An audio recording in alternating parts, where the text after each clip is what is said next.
এটার অর্থ করে নেই। আল্লাহ লা ইলাহা ইল্লা হুয়াল হাইয়ুল কাইয়্যুম, আল্লাহ হচ্ছেন তিনি যিনি ছাড়া কোনো ইলাহ নাই, যিনি সার্বভৌমত্বের একমাত্র মালিক। লা তাখুযুহু সিনাতুন ওয়ালা নাওম, যাকে ঘুম এবং তন্দ্রা স্পর্শ করে না। লাহু মা ফিস সামাওয়াতি ওয়া মা ফিল আরদ, আকাশ ও জমিনে যা কিছু আছে সবই তার। মান যাল্লাযী ইয়াশফাউ ইনদাহু ইল্লা বিইজনিহি, কে আছে এমন যে তার কাছে সুপারিশ করতে পারে তার বিনা অনুমতিতে? মা বাইনা আইদিহিম ইয়ালামু মা বাইনা আইদিহিম ওয়া মা খালফাহুম, তিনি সবার অগ্র পশ্চাৎ এর সব কিছুর খবর রাখেন। ওয়ালা ইউহিতুনা বিশাইইন মিন ইলমিহি ইল্লা বিমা শাআ, তার জ্ঞাত বিষয়ের কিছুই মানুষ নিজেদের আয়ত্তে আনতে পারে না। অবশ্য আল্লাহ যদি কাউকে কিছু দিতে চান, ওয়াসিআ কুরসিয়্যুহু সামাওয়াতি ওয়াল আরদ, তার একচ্ছত্র ক্ষমতা এবং কর্তৃত্ব আকাশ এবং জমিনকে পরিব্যাপ্ত করে রেখেছে। ওয়ালা ইয়াউদুহু হিফযুহুমা ওয়া হুয়াল আলিয়্যুল আযীম, আর আকাশ এবং পৃথিবীর রক্ষণাবেক্ষণ করতে গিয়ে আল্লাহ পাক মোটেই ক্লান্তি বোধ করেন না। আর তিনি হচ্ছেন এক মহান শ্রেষ্ঠতম সত্তা। বলি সাদাকাল্লাহুল আযীম। আয়াতুল কুরসি, এই আয়াতটি আয়াতুল কুরসি হিসেবে পরিচিত। কি নামে পরিচিত? আয়াতুল কুরসি। এখানে মহান আল্লাহ পাকের এমন সব পূর্ণাঙ্গ পরিচিতি পেশ করা হয়েছে যার নজির গোটা কোরআন শরীফে নাই। সুবহানাল্লাহ। তাই হাদিস শরীফে এই আয়াতটিকে শ্রেষ্ঠ আয়াত বলা হয়েছে। কোরআন শরীফের কি আয়াত? শ্রেষ্ঠ আয়াত বলা হয়েছে। আমরা প্রত্যেকটি ফরজ নামাজের পরে এই আয়াতে কারিমা পড়ে থাকি, ঠিক কিনা বলে? আল্লাহ বলেন প্রত্যেক ফরজ নামাজের পরে আয়াতুল কুরসি যে ব্যক্তি পাঠ করবে, কিয়ামতের দিন আল্লাহ রাব্বুল আলামিন ওই ব্যক্তির ব্যাপারে সিদ্ধান্ত নেবেন, আল্লাহ তাকে জান্নাত দান করে দিবেন। হতে পারে এবার আপনারা কেউ করতে পারেন, বাস ওয়াজ আর না শুনলে চলবে, আয়াতুল কুরসি পড়বো আর জান্নাতে চলে যাব না। বিষয়টা এমন নয়। বিষয়টা হচ্ছে এই আয়াতুল কুরসির মধ্যে এমন কিছু কথা আছে যা বুঝে যদি পড়ে আর আমল করে আল্লাহ পাক কিয়ামতের সিদ্ধান্ত নেবেন, জান্নাত দিয়ে দিবেন। সুবহানাল্লাহ, বলেন সুবহানাল্লাহ। এর কারণ হলো আয়াতুল কুরসির মধ্যে আল্লাহ পাক সার্বভৌমত্বের কথা বলেছেন। আজ আমরা স্লোগান দেই সব সমস্যার সমাধান। ও মাশাআল্লাহ, চট্টগ্রামের সবাই বোধহয় এই পরিচিত স্লোগানটা জানেন না। জবাব তা আপনারা জবাব দিতে পারলেন না কেন? সব সমস্যার সমাধান দেন স্লোগান আপনারাই।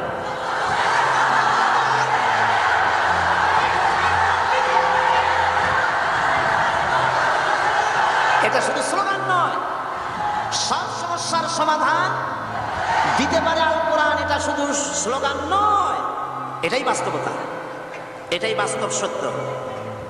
আয়াতুল কুরসির মধ্যে রয়েছে একটি জটিল সমস্যার সমাধান, যাকে সহজ কথায় বলা যায় গদি সমস্যার সমাধান। কুরসি মানে হলো গদি।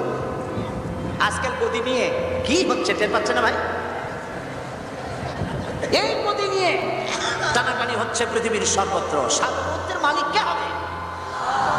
এইটা তো আপনারা বলতেছেন, কিন্তু যারা কোরআন জানে না তারা বলে সার্বভৌমত্বের মালিক জনগণ। দেখেন না, ওরা বলে সকল ক্ষমতার উৎস জনগণ। কারা বলে? নেতা নেত্রীরা বলেন সকল ক্ষমতার উৎস। বল না কেন? উৎস জনগণ। এই কথাটা হলো আসলে ভোটারদেরকে পাম্পট্টি দেওয়া, আপনাদেরকে ফুলাইয়া ডানলপ টায়ার বানায়। আপনারা খুব খুশি হবেন সমস্ত ক্ষমতার উৎস তাহলে আমরা। আরে বাবারা, তোমরা সকল ক্ষমতার উৎস যার পেট ভরা ময়লা, নাকের মধ্যে ছাতা, দাঁতে ছাতা, তুমি হবা সকল ক্ষমতার উৎস।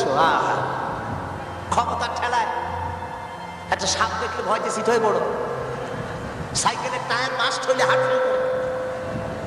সকল ক্ষমতার উৎস, সকল ক্ষমতার উৎস জনগণ। এই কথা বলা কবিরা গুনাহ, এই কথা বিশ্বাস করা হারাম, এই কথা বিশ্বাস করা শিরক। কারণ সকল ক্ষমতার উৎস জনগণ, এ কথা যদি বলা হয় তাহলে কোরআনে কারীমের সাথে কন্ট্রাডিকশন হয়, সাংঘর্ষিক।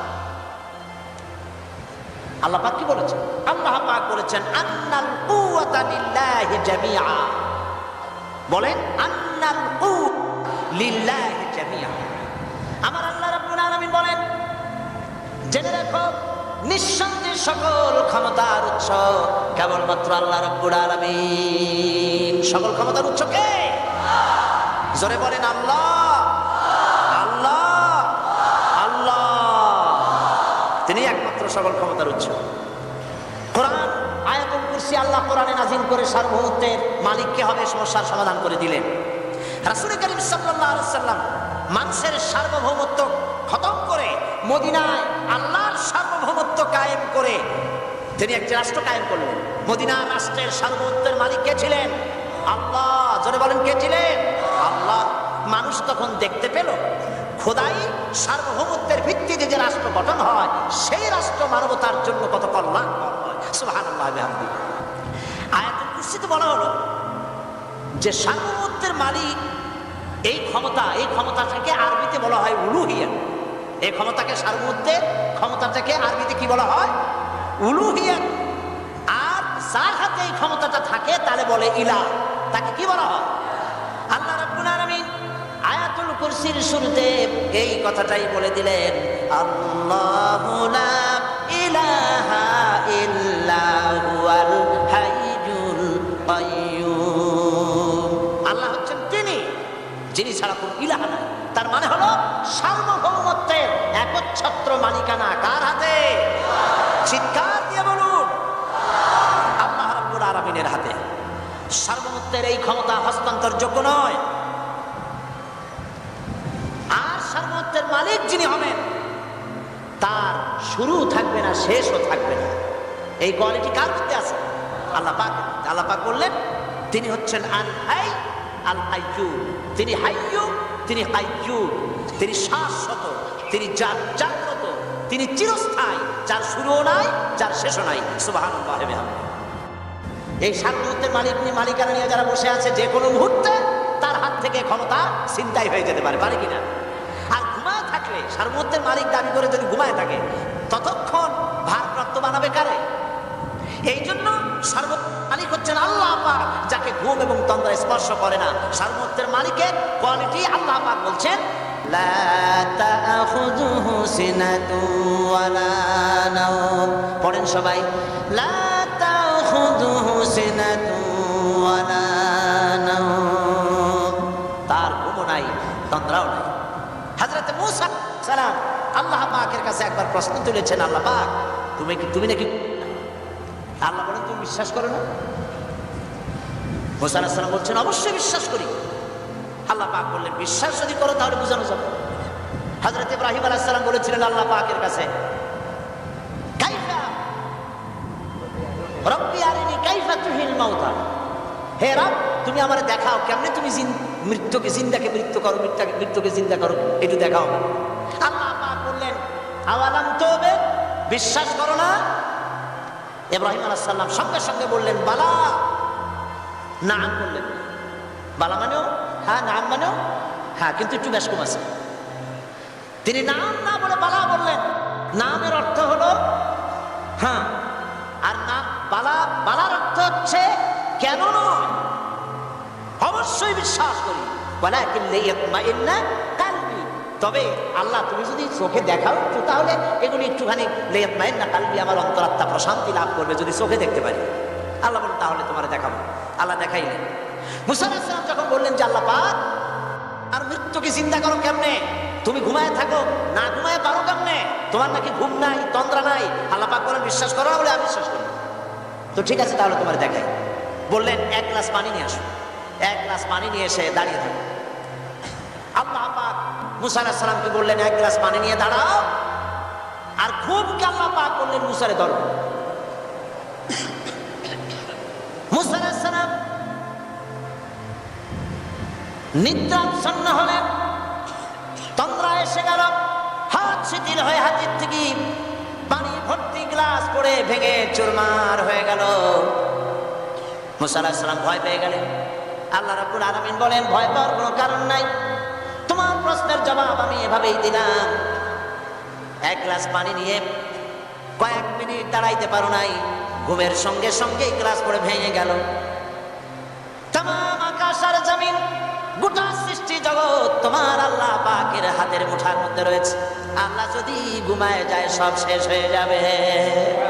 তামাম সৃষ্টি জগতের ট্রাফিক কন্ট্রোল আল্লাহ কর্তৃক হয়, আর মানুষের যা হয় আল্লাহ পাক তার থেকে সম্পূর্ণ মুক্ত।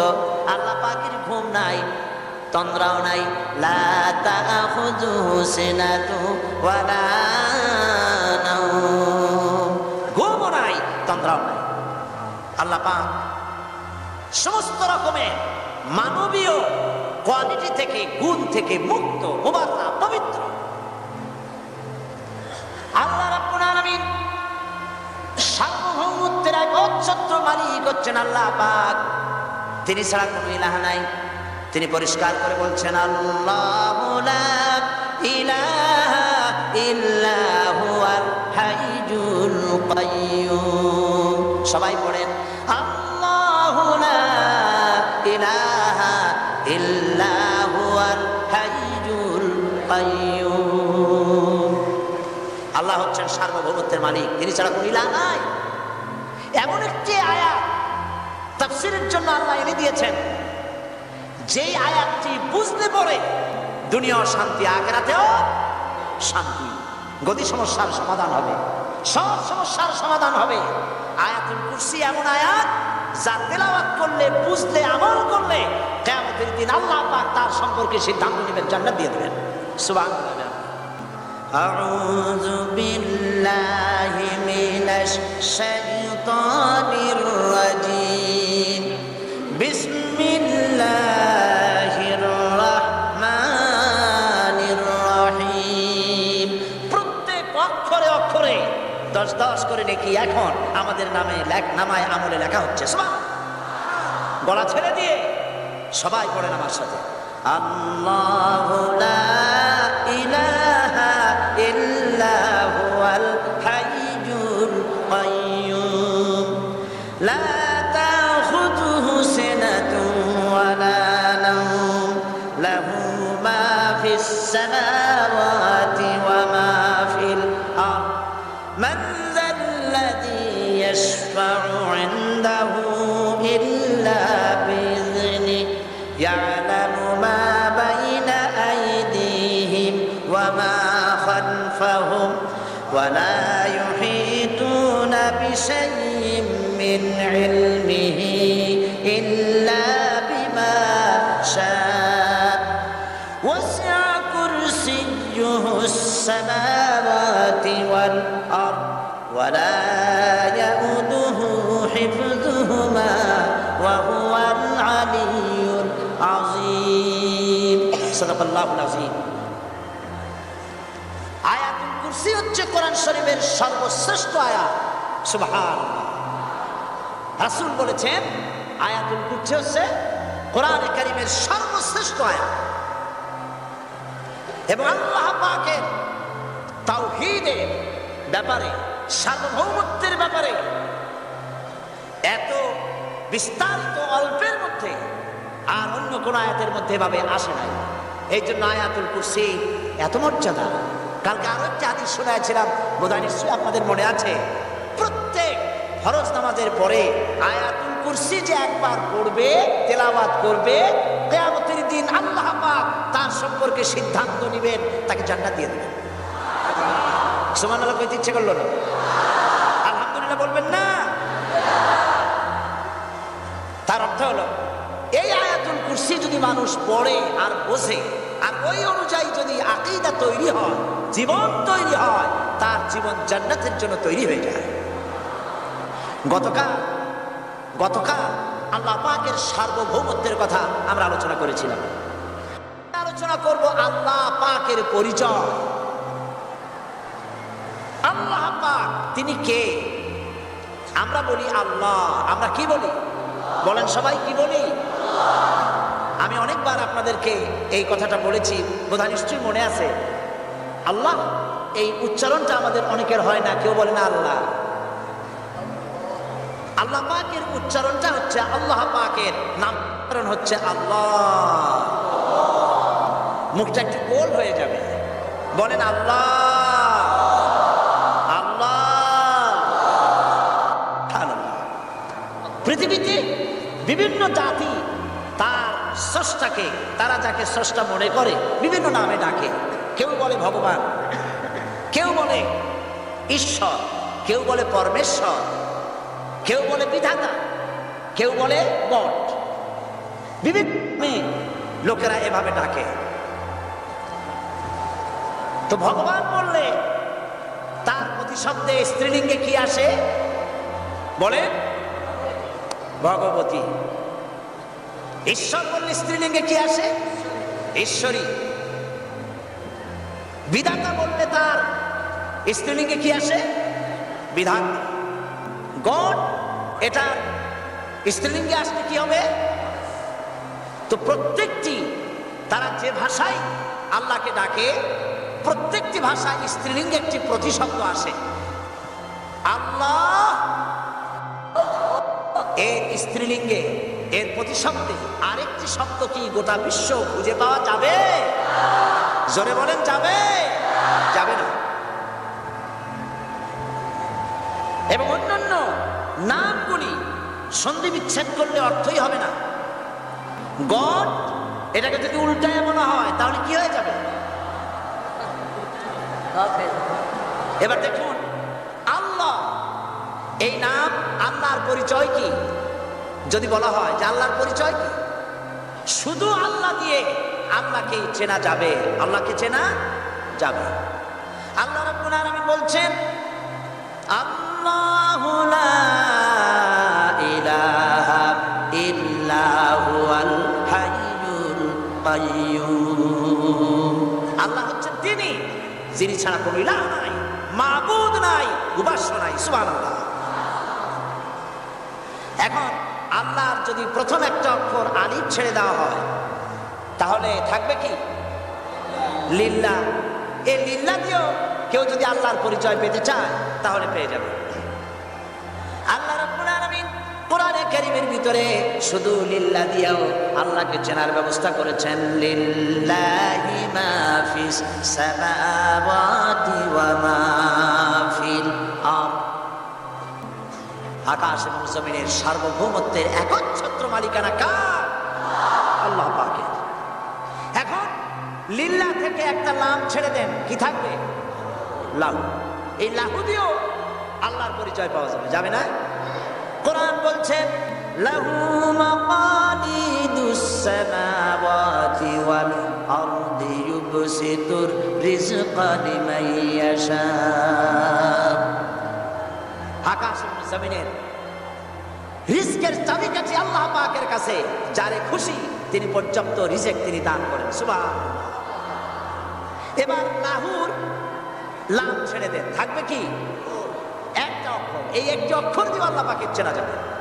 ইন্নাহু হুয়াল গফুরুর রহিম। তিনি হচ্ছেন মহা ক্ষমাশীল, দয়াবান। আল্লাহর পরিচয় আল্লাহকে দিয়েই জানা যায়। আল্লাহর পরিচয় হচ্ছে তিনি এই আকাশ সৃষ্টি করেছেন, এই জমিন সৃষ্টি করেছেন, মানব গোষ্ঠীকে সৃষ্টি করেছেন। আকাশের স্রষ্টাকে, জমিনের স্রষ্টাকে, মানুষের স্রষ্টাকে আল্লাহ পাক। দেখুন, আল্লাহ পাক আকাশের স্রষ্টা, জমিনের স্রষ্টা, মানুষের স্রষ্টা। এই কথাকে ভুলিয়ে দেওয়ার জন্যে, এই কথাটিকে ভুলিয়ে দেওয়ার জন্য আল্লাহকে অস্বীকার করছে এক শ্রেণীর লোকেরা। তারা বলছে দেয়ার ইজ নো গড, স্রষ্টা বলতে কেউ নাই, আনসিন ইজ নাথিং। আল্লাহ পাক কোরআনকে বোঝার জন্য, আল্লাহকে চেনার জন্য ব্যবস্থা করেছেন। ওরা বলছে কি আনসিন ইজ নাথিং, যা দেখা যায় না সেটা কিছুই, সেটা বিশ্বাস করি। তো আল্লাহর যখন রং নাই, গন্ধ নাই, তাকে বিশ্বাস করি কেমনে? বলে নাউজুবিল্লাহি মিন যালিক। আরে ভাই, তোমরা তো এমন বহু জিনিস আছে যা না দেখে বিশ্বাস করো। আপনারা কি বাতাস দেখেছেন? বিশ্বাস করেন কিনা? বিশ্বাস করেন কিনা? আপনারা কি ইথার দেখেছেন? বিশ্বাস করেন কিনা? ফুলের গন্ধ দেখেছেন? কিন্তু বিশ্বাস করেন কিনা? মাধ্যাকর্ষণ শক্তি, ল অফ গ্রাভিটেশন আপনারা চোখে দেখেছেন? বিশ্বাস করেন কিনা? অনেক জিনিস এমন আছে যা আমরা চোখে দেখি না কিন্তু বিশ্বাস করি। হযরত ইমাম আবু হানিফা রাহমাতুল্লাহ আলাইহির সাথে এক নাস্তিকের বহস হলো। স্থান এবং তারিখ নির্ধারণ করা হলো। ইমাম সাহেব দেরি করে আসলেন। নাস্তিক বলছে, আমি আপনার সঙ্গে কোনো বিতর্কে যেতে চাই না, কারণ আপনি ওয়াদা রক্ষা করতে পারেন নাই, নির্ধারিত সময়ের অন্তত 3 ঘন্টা পরে এসেছেন। তিনি বললেন, আমি কেন দেরি করলাম সেটা তো তুমি জিজ্ঞেস করবে। আচ্ছা বলেন কেন দেরি করেছেন? তিনি বললেন, দেখো এই জায়গায় আসার পথে একটা নদী বেঁধেছিল, তা কি করে? আমার কাছে পারাপারের কোনো বন্দোবস্ত ছিল না। এক পর্যায়ে হতাশ হয়ে গেলাম, আমার কোথাও যাওয়াই হবে না। শেষ পর্যন্ত আমি দেখতে পেলাম হঠাৎ করে আমার পাশে একটা ফলের বীজ পড়লো, তা দিয়ে একটা গাছ অঙ্কুরিত হলো। দেখছি না তা গাছটা একটা ময়ূর হয়ে পরিণত হয়ে গেল। কই থেকে একটা করাতে সে গাছটা কেটে ফেলে দিল। ফটাফট কতগুলি তক্তা বেরিয়ে আসলো, কোথার থেকে একটা হাতুড়ি আর কতগুলি লোহা এসে ঠাস ঠাস করে বাড়ি লেগে একটা কিস্তি তৈরি হয়ে গেল। কিস্তিটা ধাপায় পড়লো নদীতে, আমি লাফ দিয়ে উঠলাম, তাই দেরি হলো। নাস্তিক বলছে, আপনার সাথে আমি জানছিলাম যে আপনি অত্যন্ত বুদ্ধিমান মানুষ, কিন্তু যে ঘটনা শুনাইলেন আপনার স্ক্রু একটাও টাইট আছে বলে মনে হয় না, আপনার সাথে আর কোনো বহস নয়। তিনি বললেন, কেন? কয় বহস না, আপনি বলছেন যে এইরকম একটা গাছ সারা হয়ে গেল, সাথে সাথে বিনা মিস্ত্রিতে গাছটা কাটলো, তারপরে এটা দিয়ে তক্তা হলো, লোহা আসলো, হাতুড়ি হইলো, বিনা মিস্ত্রিতে কিস্তি তৈরি হয়ে গেল, নৌকা এটা পড়লো নদীতে, আর বিনা মাঝিতে আপনি পার হয়ে আসতেন। এটা কি আদৌ সম্ভব? ইমাম আবু হানিফা রাহমাতুল্লাহ আলাইহি বলছেন, তোমার সাথে আমি কোনো কিতাব দিয়ে ঝগড়া করব না, কোনো কিতাব দিয়ে আমি তোমার সাথে বহস করব না। এই একটি দৃষ্টান্ত তোমার জন্য যথেষ্ট। একটা মিস্ত্রি ছাড়া যদি একটা কিস্তি তৈরি না হতে পারে, একটা গাছ কেটে তক্তা যদি না হতে পারে, এই বিশাল আকাশ, এই বিশাল জমিন, আর তোমার মতো এরকম একটা সুন্দর মানুষ বিনা মিস্ত্রিতে, বিনা স্রষ্টায় তৈরি হলো কেমনে? এক কথায় নাস্তিক বলছে, আমার জীবনের ভুল ধরা পড়ল। নাস্তিক বলছে, জীবনের ভুল ধরা পড়েছে, আমি মুসলমান হয়ে গেলাম। লা ইলাহা ইল্লাল্লাহু মুহাম্মাদুর রাসূলুল্লাহ। জোরে বলেন, লা ইলাহা লা ইলাহা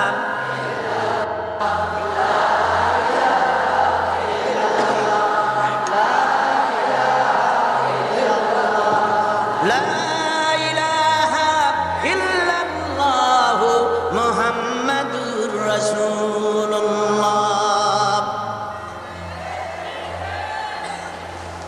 আল্লাহ পাক বলছেন, আমি আদম, আমি দাউদ এবং সুলাইমানকে জ্ঞান দান করেছি, ইব্রাহিমকে জ্ঞান দান করে। কোরআন শরীফের বহু জায়গায় শুধু জ্ঞানের কথাই বলা হয়েছে, সুবহানাল্লাহ।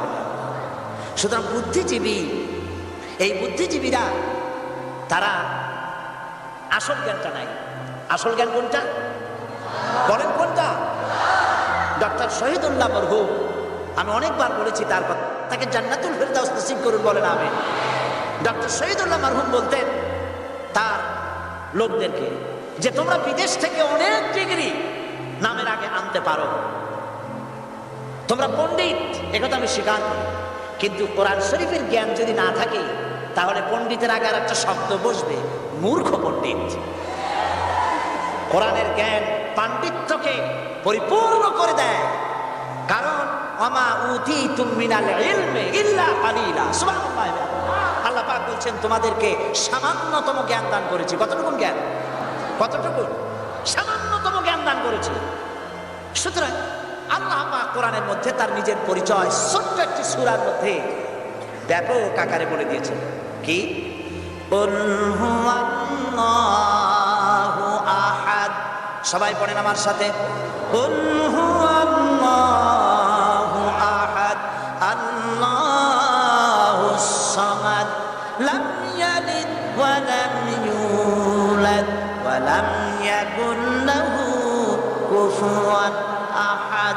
আল্লাহ পাক বলেন আল্লাহ এক এবং একক, তিনি কারো মুখাপেক্ষী নন, তিনি কাউকে জন্ম দেন নাই, তাকেও কেউ জন্ম দেয়নি। আকাশ আর জমিনে আল্লাহর সমকক্ষ কেউ নাই। সুবহানাল্লাহ। তাকে কেউ জন্ম দেয়নি, তিনিও কাউকে জন্ম দেননি। তিনি এক, তিনি ছিলেন, তিনি আছেন, তিনি থাকবেন। তার শুরুও নাই, তার শেষও নাই। সুবহানাল্লাহ। এই আল্লাহ রাব্বুল আলামিন তার পরিচয় আয়াতুল কুরসি সার্বভৌমত্বের পরিচয় দিয়েছে, আল্লাহর পরিচয় দিয়েছে। আল্লাহ তিনি খালিক।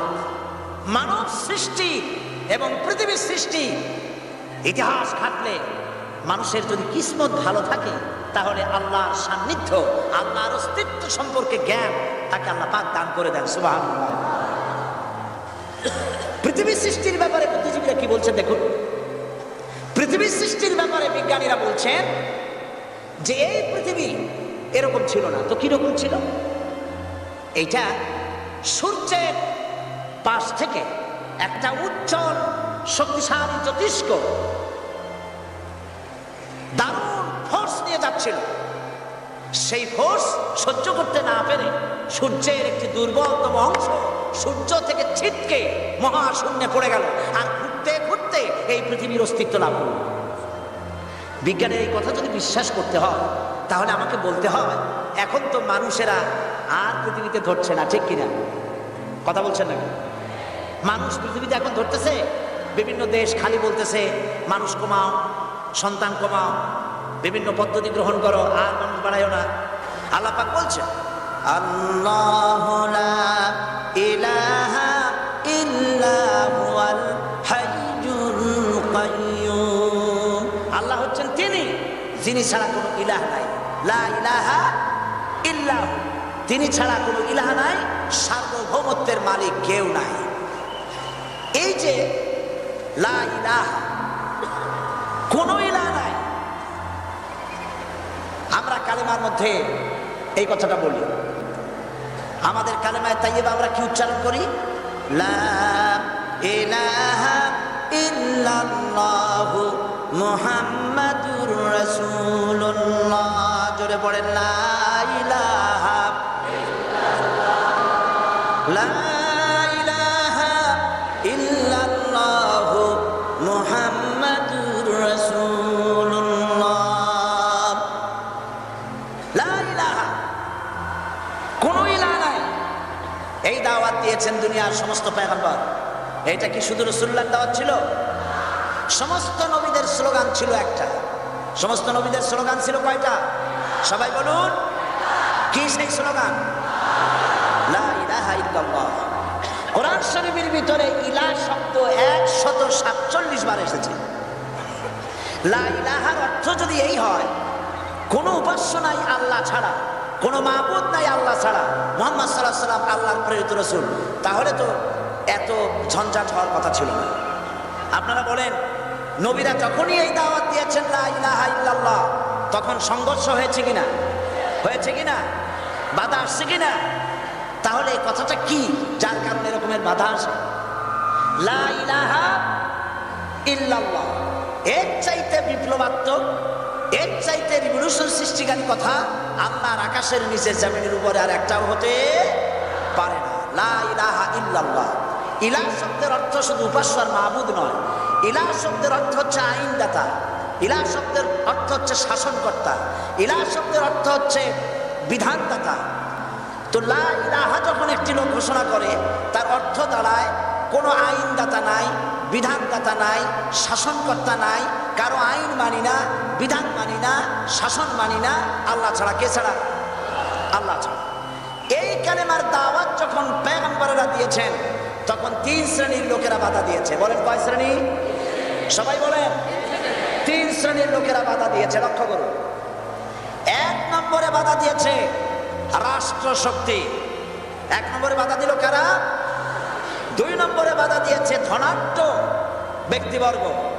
3 নম্বরে বাধা দিয়েছে যারা কায়েমি স্বার্থবাদী ধর্মীয় শক্তি। এই 3টি শ্রেণী সমস্ত নবীদেরকে বাধা দিয়েছে। সেই বাধা অতীতে যারা দিত এখন আর দেয় না, নাকি? এখনো দেয়? দেখুন, এই কালেমার দাওয়াত হযরতে মূসা আলাইহিস সালামকে যেদিন আল্লাহ পাক প্রথম ওহী দিলেন, এই দাওয়াত শুধু রাসূল দেন নাই, আল্লাহ পাক বলছেন প্রত্যেক নবী তার জাতিকে এই দাওয়াত দিয়েছেন। কি? আল্লাহ রাব্বুল আলামিন বলেন সকল নবী তার কওমকে বলে দাওয়াত দিয়েছেন, ইয়া কওমি ইবুদুল্লাহ মা লাকুম মিন ইলাহিন গায়রু। হে সম্প্রদায়, আল্লাহ ছাড়া কোনো ইলাহ নাই, তার ইবাদত করো, তারই দাসত্ব করো, তার গোলামি করো। আল্লাহ পাক মূসা আলাইহিস সালামকে যখন নবুয়ত দিলেন, প্রথম যে ওহী এলো, প্রথম ওহীটাই ছিল ইন্নানি আনাল্লাহ লা ইলাহা ইল্লা আনা ফা'বুদনি ওয়া আকিমিস সালাতা লিযিকরি। নিশ্চয়ই আমি আল্লাহ, আমি ছাড়া কোনো ইলাহ নাই, আইনদাতা নাই, বিধানদাতা নাই, সুতরাং আমার দাসত্ব করো এবং আমার শরণার্থে নামাজকে প্রতিষ্ঠা করো। মূসা আলাইহিস সালামকে আল্লাহ পাক ওহী দিয়ে তাকে পাঠালেন। কোথায় পাঠালেন? আল্লাহ পাক বলেন ইযহাব ইলা ফিরআউনা ইন্নাহু তাগা। গোটা কওম নাফরমান, আল্লাহর আইন কেউ মানছে না, গোটা কওমের কাছে না ছায়া আল্লাহ পাক সর্বপ্রথম মূসা আলাইহিস সালামকে দাওয়াত নিয়ে কার কাছে পাঠালেন? ফেরাউনের কাছে। কারণ ফেরাউন হচ্ছে রাষ্ট্রশাসক। ফেরাউন কি? রাষ্ট্রশাসক। হযরতে মূসা আলাইহিস সালাম ফেরাউনের কাছে গেলেন আর দাওয়াত দিলেন। ফেরাউন পড়ে নাও লা ইলাহা ইল্লাল্লাহ। একটি কথা আপনাদের মনে রাখতে হবে, দুনিয়ার কোন ফেরাউন, কোন নমরুদ, কোন সাদ্দাত, কোন হামান কেউ বলে নাই যে আমি আল্লাহ, আমি রাজ্জাক, আমি খালেক, আমি পৃথিবীর সৃষ্টি করেছি। কথা কেউ বলেছে? কেউ বলেনি। কি বলেছে তারা? ফেরাউন বলেছে মা আলিমতু লাকুম মিন ইলাহিন গায়রি, আমি তো জানি না আমি ছাড়া আরো কোনো ইলাহ আছে, এ কথা আমার জানা নাই, সুতরাং আমি হচ্ছি ইলাহ আর তুমি বলছো লা ইলাহা। তার মানে হচ্ছে ওই সময় পয়গম্বরেরা, আল্লাহ নবীর সাহাবীরা তারা জানতেন যে আমরা কিসের দাওয়াত দেই, আর যারা শুনতো তারাও বুঝতো কিসের দাওয়াত শুনতেছি। আজ আমার দেশে একই কালেমার দাওয়াত দেওয়া হয়, কিন্তু মানুষেরা বুঝতে পারে না কি শুনতেছি। ভাষা জানার ব্যাপারে, বোঝার ব্যাপারে হলো আসল বিষয়। এটা বুঝাতে গিয়ে আমি মাঝে মধ্যে একটা দৃষ্টান্ত দেই এভাবে। একজনের একটা রেশনের দোকান ছিল, সেই দোকানে তার একটা ময়না পাখি ছিল। আর ময়না পাখিকে কথা শেখানো যায়, সেটা তো আপনারা জানেন। জি, ময়নাকে শিখাইছে যে লাইন করুন, এক এক করে আসুন। ময়নাই কথা শিখেছে। সকালবেলায় যখন রেশনের দোকানে ভিড় পড়ে গেছে, তখন ওই পাখি খাঁচার মধ্যে বসে বলছে লাইন করুন, এক এক করে আসুন। একদিন খাঁচার দরজা খোলা পেয়ে পাখি উড়ে গিয়ে গাছের ডালে বসেছে। আশেপাশে যত পাখি ছিল তারা চিন্তা করলো এই রকমের পাখি তো কখনো দেখি নাই। ময়না তো দেখতে কাকের মতো না, শালিকের মতো না, দেখতে একটা ভিন্ন রকম। ওরা এসে চতুর্দিক থেকে এই নবান্ত, এই যে নতুন এসেছে, ওরে ঠোকরানো শুরু করেছে চতুর্দিক থেকে। ঠোকরানি খেয়ে ময়না বলতেছে লাইন করুন, এক এক করে আসুন। এখন ময়না তো বোঝে না যে কি বলতেছি, আর যে পাখিরা ঠোকরাচ্ছে তারাও তো বোঝে না যে কি শুনতেছি। ময়না যদি বুঝতো যে আমি কি বলি, সবাই মিলে ঠোকরায়, তাই জান পাচ্ছে না। লাইন করে ঠোকরাইলে তো করতে যাবে, সব ফটে ফটে চলে যায়, বুঝে নেয়। আমাদের অবস্থা তাই হয়েছে। সুতরাং এই কালেমার দাওয়াত যখন হযরতে মূসা আলাইহিস সালাম দিলেন, ফেরাউন বলল আমি তো জানি না যে আমি ছাড়া আরো কোন ইলাহ আছে, আইনদাতা তো আমি, তুমি নতুন কোথা থেকে আইনদাতা নিয়ে আসছো? ফেরাউন বলছে দেখো, আমারে বাদ দিয়া যদি অন্য কাউকে ইলাহ বলে তুমি মানো, আর সেই শিক্ষা যদি যে জাতিকে দাও, তাহলে আমি তোমাকে ধরে লাআজআলান্নাকা মিনাল মাসজুনিন, আমি তোমাকে কারারুদ্ধ করব, আমি তোমাকে জেলখানায় ঢুকিয়ে দেব। রাষ্ট্রশক্তি প্রথম বাধা দিল কারা? বলেন সবাই। সেই বাধা কি ওখানে শেষ হয়েছে না এখনো আছে? আছে কিনা জোরে বলেন। আমি তোমাকে জেলখানায় ঢুকাবো। হযরত মূসা আলাইহিস সালাম বলেন ফেরাউনের, জেলের ভয় আমি করি না, আমাকে জেলের ভয় দেখায়া লাভ নাই, আমি আল্লাহ পাকের পয়গম্বর হযরতে মূসা আলাইহিস সালাম। ফেরাউনের দলবল আছে, লোক লস্কর আছে, তার অস্ত্রের অভাব নাই। আল্লাহ রাব্বুল আলামিন মূসা আলাইহিস সালামের কাছে একটা অস্ত্র দিয়া দিলেন। দিছিলেন কিনা? দিছিলেন কিনা? আল্লাহ পাক হযরত মূসা কি বলেছেন? ওয়া মা তিলকা বিয়ামিনিকা ইয়া মূসা। মূসা রে, তোমার হাতে ওটা কি? মূসা আলাইহিস সালাম বললেন, এটা লাঠি। আল্লাহ পাক বললেন, ফেলে দাও লাঠি। লাঠি ফালায় দিলেন। কি হয়ে গেল? হিয়া হাইয়াতুন তাসআ। লাঠি হয়ে গেল। এখন লাঠি পড়ে সাপ হয়ে গেল। সাপ দেখে নবী হোক, ওলি হোক, সাহাবী হোক আর আলেম হোক, সাপ দেখলে ভয় করে না মানুষের? মূসা আলাইহিস সালাম ভয় পাইছে। আল্লাহ রাব্বুল আলামিন হযরত মূসাকে শোনায় দিলেন, খুযহা ওয়া লা তাখাফ সানুঈদুহা সিরাতাহাল উলা।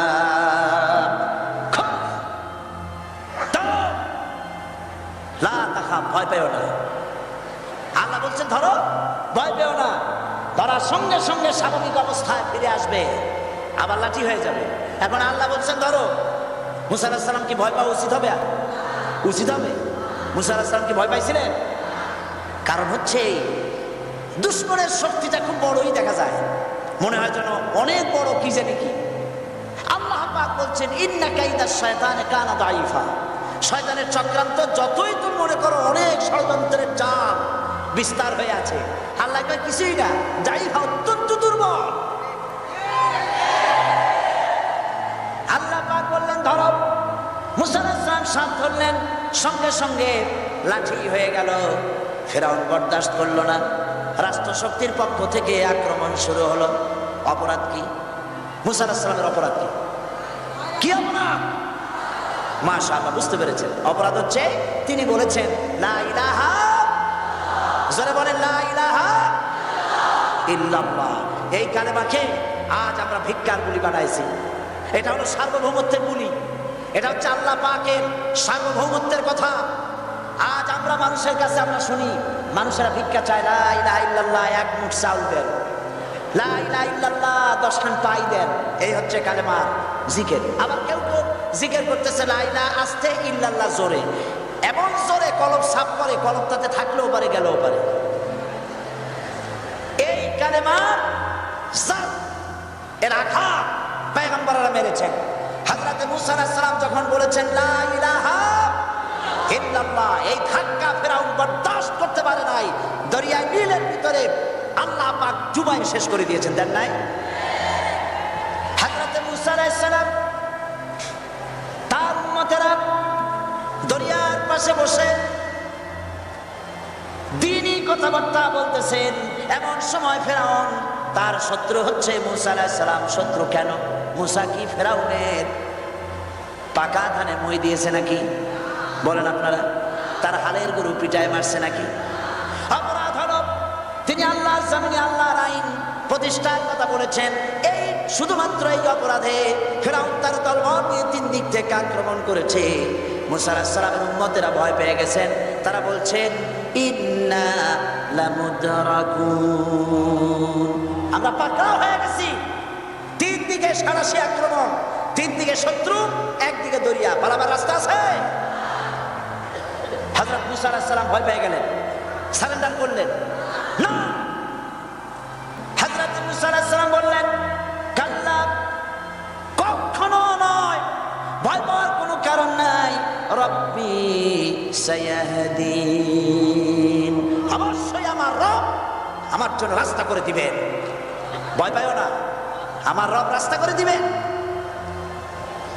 আল্লাহ রাব্বুল আলামিন হযরত মূসা আলাইহিস সালামকে অর্ডার করলেন, হাতের লাঠি দিয়া দরিয়ার উপরে আঘাত করো।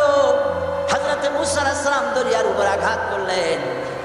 রাস্তা ছিল দরকার একটার, এক বাড়িতে আল্লাহর হুকুমে লাঠি দিয়ে একটি আঘাত করার সঙ্গে সঙ্গে হযরত মূসা আর তার সঙ্গী সাথী দরিয়া পার হওয়ার জন্য দরিয়ার মধ্যে দিয়ে আল্লাহ 12টা রাস্তা পয়দা করে দিলেন।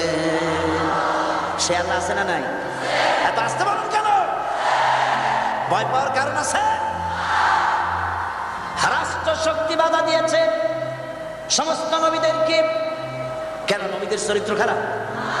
জোরে বলে, নবীদের চরিত্র খারাপ? নবীদের চাইতে মাসুম বেগুনাহ উন্নত চরিত্রের মানুষ আল্লাহ আকাশের নিচে জমিনের উপরে আর হয় না। তোমরা যে সামনে তাদের পিছনে দৌড়াও, অমুকের সৈনিক, নেতা নেতা করে মরো, এইসব নেতা যাদের পিছনে দৌড়াও, এই নেতাগুলি, আমি জিজ্ঞেস করি আপনাদেরকে, এই নেতাগুলি জীবনে একবারও চেনা করে নাই? এ ব্যাপারে অনুসারীরা আপনারা কি নিশ্চিত? মিথ্যা কথা জীবনেও কয় নাই, প্রতারণা করে নাই, ঠাট্টা করে নাই, বিদ্রুপ করে নাই, মদ খায় নাই, মানুষ হত্যা করে নাই। কিসের নেতা? নেতা হচ্ছেন সেই ব্যক্তি যিনি বলেছেন, ও আমার স্ত্রীরা, ও আমার সাহাবীরা, রাতের আধারে আমার মধ্যে যা আচরণ দেখতে পাও, দিনের আলোতে আমার মধ্যে যা দেখতে পাও, সবগুলি খুলে খুলে মানুষের কাছে বলে দাও। তার নাম বিশ্বনবী মুহাম্মদ রাসূলুল্লাহ সাল্লাল্লাহু আলাইহি ওয়াসাল্লাম।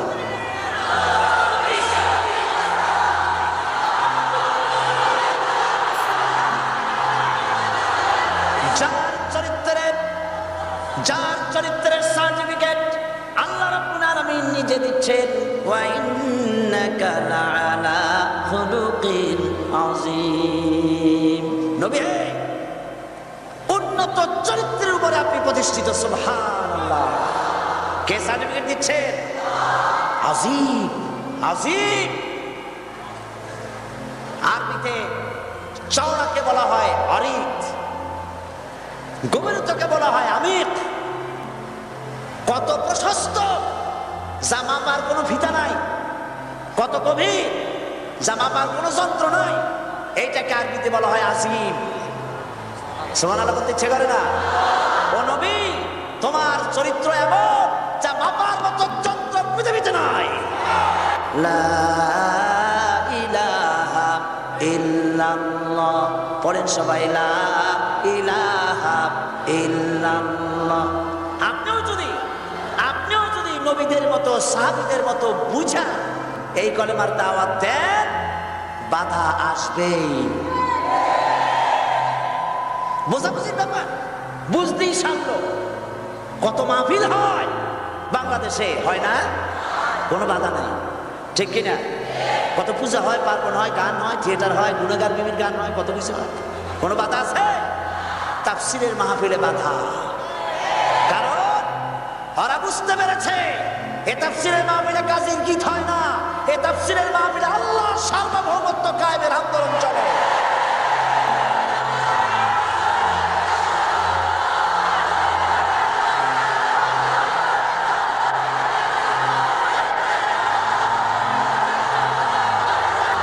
বিশ্বকবি আল্লামা ইকবাল কি সুন্দর করে বলেছেন, আজ ভি হো জু ইব্রাহিম কা ইমা पैदा आग कर सकती है एक अंदाज़े गुलिस्तां पैदा।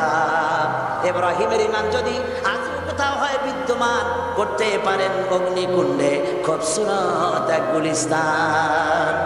এখনো যদি ইব্রাহিমের সন্তানদেরকে আগুনের মধ্যে ফেলে দেওয়া হয়, আর ইব্রাহিম ঈমান যদি থাকে, আগুনকে ফুলের বাগান বানাবার ক্ষমতা আল্লাহর আছে। চিরকাল আল্লাহ পাক এই কালেমাকে দিয়েছেন আল্লাহর সার্বভৌমত্বকে প্রতিষ্ঠা করার জন্য।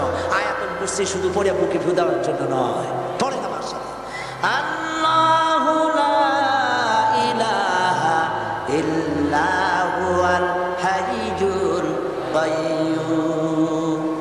দুনিয়ার সমস্ত পয়গম্বর অত্যাচারিত হলেন, শুধু তাই নয়, বিশ্ব নবী আখিরি জামানার পয়গম্বর নবী মুহাম্মদ রাসূলুল্লাহ সাল্লাল্লাহু আলাইহি ওয়াসাল্লাম জাতির কাছে আসলেন। তিনি এসে বললেন, ইয়া আইয়ুহান নাস কুলু লা ইলাহা ইল্লাল্লাহ। প্রথম দাওয়াত শুনছেন কথা? রাসূলুল্লাহ বলছেন, ও জাতি, আমার রাসূল তো মক্কার রাসূল না শুধু, মদিনার রাসূল না শুধু, আপনি ভাষাভাষীদের রাসূল না শুধু, আমার নবী কি নবী? চিল্লায় বলে। তাই তিনি বলেছেন, ও বিশ্বের মানবতা, বিশ্বের মানব গোষ্ঠী, যদি মুক্তি পেতে চাও, নাজাত পেতে চাও, উচ্চারণ করো, বিশ্বাস করো, আমল করো, বলো লা ইলাহা ইল্লাল্লাহ। জোরে পড়েন লা ইলাহা ইল্লাল্লাহ, লা ইলাহা ইল্লাল্লাহ মুহাম্মাদুর রাসূলুল্লাহ। কোরআন কারীমের ভিতরে আয়াতুল কুরসির মধ্যে বলে দিয়েছেন আল্লাহু লা ইলাহা ইল্লা হুয়াল হাইয়ুল কাইয়্যুম। প্রাণ খুলে সবাই পড়েন, বসা মানুষ, দাঁড়ানো মানুষ।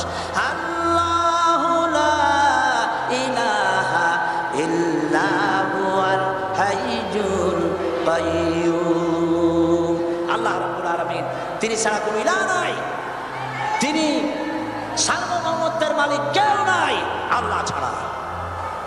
এই কথা মানুষকে ঘোষণা করতে হবে। সুবহানাল্লাহ ওয়ালহামদুলিল্লাহ লা ইলাহা ইল্লাল্লাহ, সুবহানাল্লাহ ওয়ালহামদুলিল্লাহ লা ইলাহা ইল্লাল্লাহ, সুবহানাল্লাহ ওয়ালহামদুলিল্লাহ লা ইলাহা লা মুহাম্মাদুর রাসূলুল্লাহ। আল্লাহুম্মা আমিন। রব্বানা যালামনা আনফুসানা ওয়া ইন লাম তাগফির লানা ওয়া তারহামনা লানাকুনান্না মিনাল খাসিরিন।